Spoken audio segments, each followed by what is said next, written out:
todos, meu nome é Jairo Lima e vamos tratar agora sobre os objetivos do advogado na audiência de instrução criminal. Compartilho minha tela com vocês. Estamos no curso de teses defensivas e vamos falar um pouquinho aqui sobre objetivos do advogado nesta audiência. Nós já falamos sobre os medos, sobre os receios, como superá-los, sobre a oratória, sobre instruções preliminares para a audiência, e agora vamos falar sobre objetivos do advogado na audiência de instrução.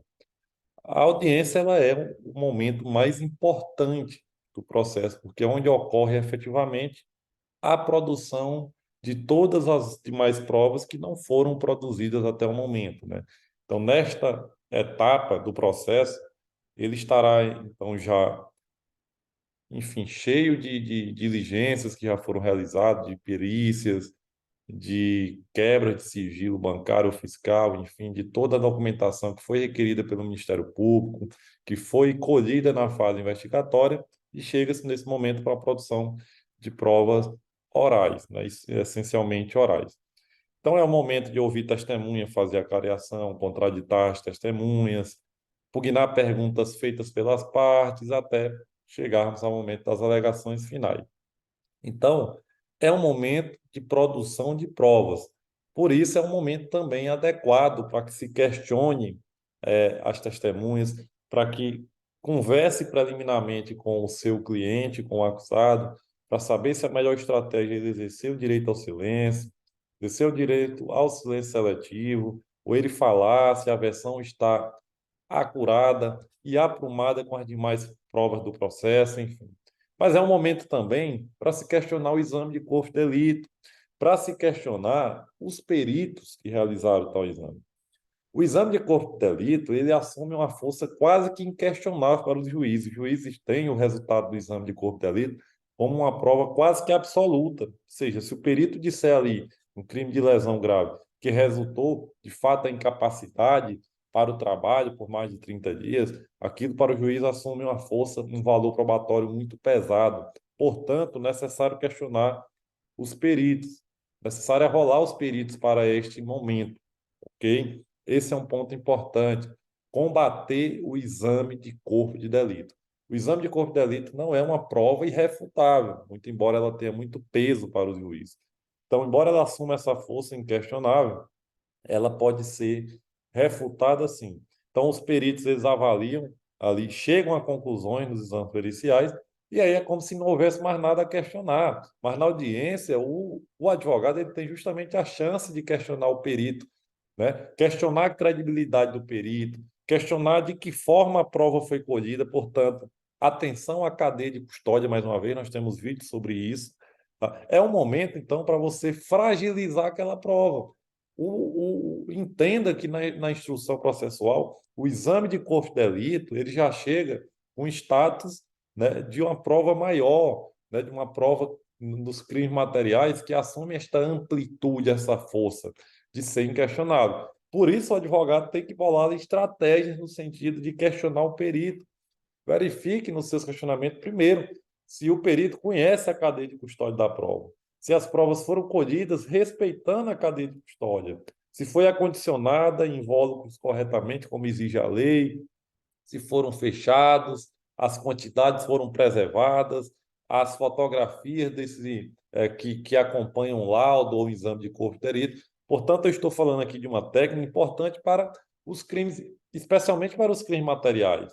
E vejam que são vários os crimes: homicídio, lesão corporal, enfim, um crime de tráfico, por exemplo, que por mais que não seja material, mas ele, enfim, tem a apreensão da droga, né, como objeto que vai ser valorado. Portanto, o questionamento de laudo pericial são extremamente importantes para crimes como o furto qualificado aí pela escalada, arrombamento, enfim, outros crimes que exijam a realização da perícia. Então, questione a bibliografia, primeiro questione a formação do perito, ele, qual é a área de atuação desse perito. A área de atuação dele é compatível com o exame que foi realizado? Questione, né, o currículo do perito, se ele já fez outras perícias em casos semelhantes, pelo nome do perito, faça uma busca, veja se algum processo foi anulado, ou teve o laudo pericial, ou o exame de corpo de delito anulado, um exame que foi assinado por aquele mesmo perito, para que você comece a descredibilizar a palavra do mesmo. Isto também no tribunal do júri tem muito peso, porque estaremos diante de pessoas leigas. Então, é importante você verificar isto aí. Estar atento na audiência é outro passo fundamental, né? Para quê? Para que você verifique nulidades. Então, a possibilidade de verificar essas nulidades, ela diz muito sobre a qualidade do advogado. Então, a quantidade absurda de processos criminais, eles estão eivados de nulidades. E, infelizmente, a maioria das nulidades são tidas pelos tribunais como nulidade relativa, portanto, precisa provar o prejuízo, demonstra o efetivo prejuízo do indeferimento de uma pergunta sua. A pergunta tinha relação com a causa, tinha relação com o esclarecimento dos fatos, pretendia chegar a uma versão de defesa ao final que seria provada e a prova fundamental estaria na resposta daquela pergunta. Então, o indeferimento daquela pergunta trouxe efetivo prejuízo para seu cliente, demonstre o prejuízo, verifique as nulidades para que o processo seja restaurado ao status quo e registre as nulidades em ato de audiência. Todas as questões de ordem que você suscitar, suscite e solicite o registro em ata. Então, há vários processos que a prova é testemunhal, né? Então, não há amparo em documento, não há perícia. Então, essas provas testemunhais são produzidas na audiência.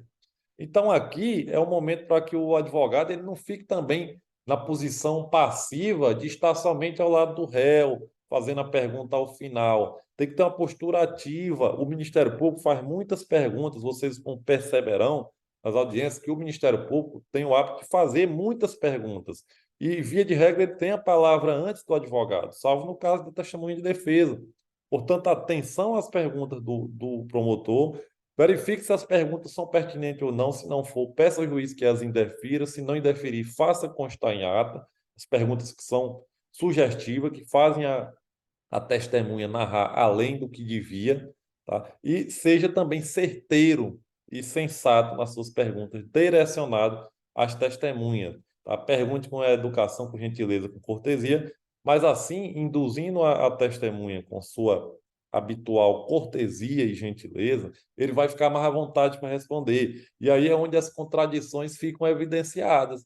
Uma testemunha que já tem um ranço ali, imagine você na posição de réu, interrogando a testemunha de acusação, ou a própria vítima, né, as declarações do ofendido.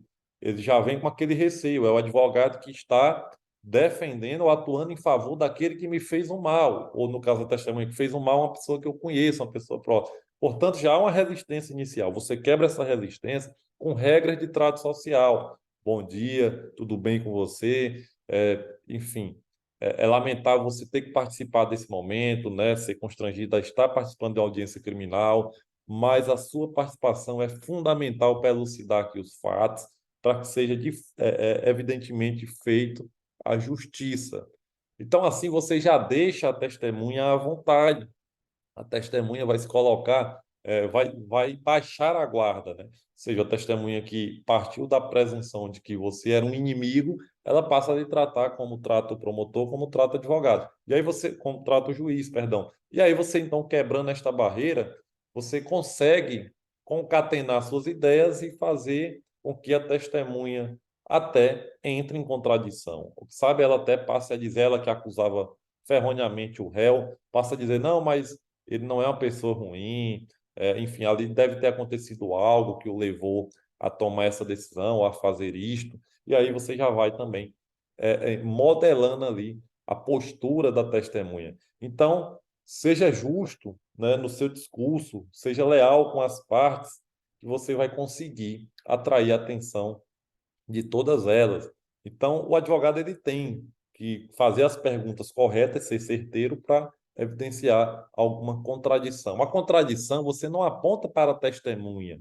Via de regra, não é necessário você dizer, olha, mas você disse isso no inquérito, não faça isso, porque você vai dar a oportunidade dele corrigir a versão.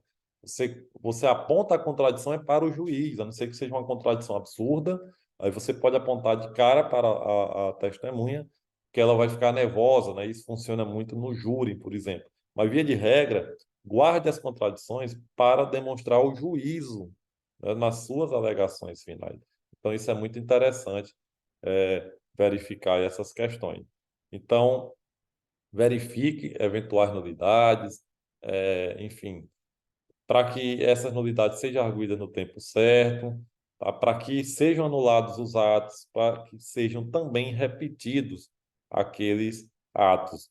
Então, a produção de prova é um momento interessante aí para o advogado, não só produzir essa prova oral, mas questionar provas anteriores, realizar contraditas, enfim. Se houver uma pluralidade de réus, verifique a ordem que estão na denúncia. Se o seu cliente for o último na ordem da denúncia, peça que ele seja ouvido por último. Isso é sempre importante também de estar atento, né? E aí também é importante ter em conta o que diz o artigo 231 do CPP, né? Que os documentos eles podem ser juntados em qualquer fase do processo, inclusive na audiência. Então, você pode levar provas novas, produzir essas provas a uma conversa de WhatsApp. Se você for utilizar esse meio de prova, recomendo que registre uma ata notarial em cartório, tá? Para que dê maior credibilidade àquela conversa que você pretende usar em juízo. E aí também não aceitando as nulidades, ou seja, intervindo contra elas, seja em própria audiência, seja através de recurso, seja através de habeas corpus, você também poderá analisar a possibilidade de prescrição. Não deixe o processo correr porque o judiciário está apressado porque vai prescrever. Não, o processo tem um procedimento e tem que obedecer todas as etapas. Então, verifique isto, né, até para você também analisar a possibilidade de requerer que seja reconhecida a prescrição ali da pretensão punitiva do seu cliente. E aí os prazos que estão estabelecidos no Código Penal. E ao final da audiência, caso seu cliente esteja preso, requeira a liberdade do réu, né, através do pedido de relaxamento e pedido de revogação. Por exemplo, se o motivo do seu cliente estar preso for a conveniência da instrução criminal, informe ao juízo que a instrução acabou, a instrução encerrou após a audiência de instrução. Ou seja, findada a audiência, findou-se também a instrução. Portanto, o seu cliente solto não acarreta risco à instrução processual. Não tem como ele intimidar testemunhas ou a vítima, porque essas pessoas já depuseram em juízo, não haverá um segundo depoimento ou declarações dessas pessoas. Portanto, é importante você estar preparado, caso o seu cliente esteja preso, para utilizar esse argumento e outros, né? A garantia da ordem pública, falar sobre o excesso de prazo na prisão, falar sobre a primariedade do seu cliente, enfim, requerer na audiência também ao final, né? Alguns advogados requerem no início da audiência. Eu prefiro requerer a liberdade ao final da audiência, né? Se for o caso de ter alegações finais, orais ainda presente alegações finais e ao final requer a juiz a palavra, né, pela ordem para suscitar esse requerimento, né, de soltura do seu cliente. Tá? Portanto, requerer a liberdade do acusado em audiência também é um momento muito oportuno. O acusado está de frente ao juiz.